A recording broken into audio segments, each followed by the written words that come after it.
Our clients ask a lot about whether they should get a spray tan before the wedding. I honestly couldn't say from personal experience until 2 days ago when I experimented with a professional spray tan just to review it for this channel and to have a personal review for my clients when they ask. In this video, I'll tell you all about the process, what it cost me, how long it took, what I did to prepare, what I wore for the tan, and how they actually sprayed me. You can decide for yourself if you think it's a nice glow or not. So I used a local company that allowed me to book my appointment online, which is a big win for me because I hate waiting on the phone and trying to find an appointment that works. I did have to give them my credit card, and then there was a fee if I were to no-show, which I think is fair.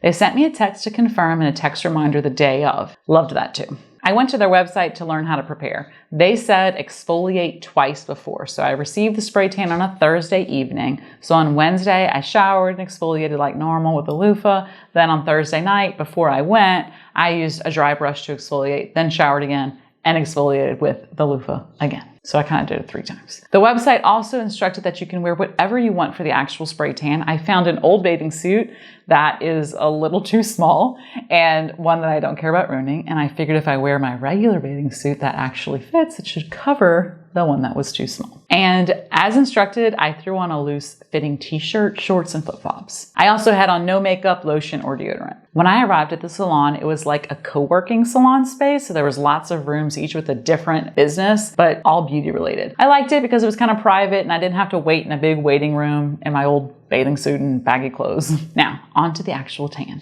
I wore my old bathing suit and stood in front of this trifold wall that had a fan on it that I guess was just like a circulating fan because it didn't blow air on me. My spray tan artist told me not to touch the wall. She used a spray gun and carefully began the job. So she gave me very specific instructions as to where to stand, how to turn, where to put my arms. So she started with spraying my knees, then she did my legs. So she had me bevel each foot and then turn to the side, lift up my arm, turn out my leg. And I also almost burst into laughter when she asked me to squat, so like you wouldn't get a crease under your butt. She also sprayed my face, which I was uncertain about. Her advice was that if she didn't, my face would look pale in comparison to the rest of my body. So I said, okay, go for it.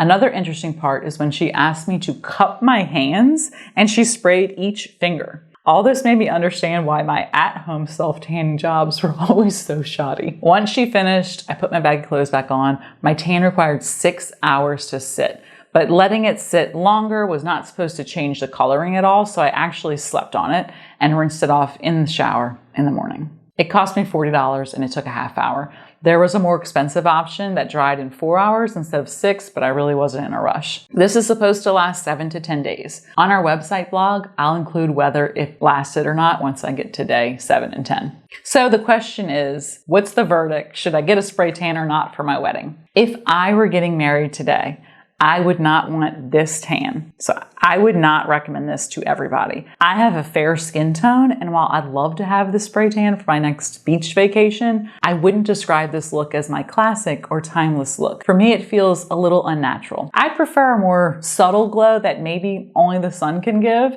I'm not really sure, and I'm so worried about skin cancer that I may never see that glow. I like the look overall, but when I look closely, like at my hands, this is not the color that I'd want in a close-up in some of the finer details. So like the picture of my ring or the picture of me and my spouse holding the cake knife, I wouldn't want this color in all of those pictures. But if you're someone that tans very easily or frequently gets spray tans, I would definitely recommend this for your wedding. It's a look you're comfortable with and one you'll have in the future. And I also recommend that everyone does this at least once. I think this is the only way to really know if it's for you. Don't try it for the first time the night before your wedding or anytime you're going to be professionally photographed. Just do it for fun and see how you like it. I also highly recommend spray tans for other events. I'm 9 months postpartum and this is a total confidence boost for my body image. It was worth a half hour and $40. It's fun and I can think of a lot of reasons to get one, but for me, my wedding day is not one of the reasons I'd get a spray tan. Everyone wants that perfect glow, but of course there's that looming fear of looking orange or unnatural in pictures. Timeless is a descriptor many of our clients use when they talk about their wedding. So before committing to a professional spray tan, self-tan, or any other sunless tanning product,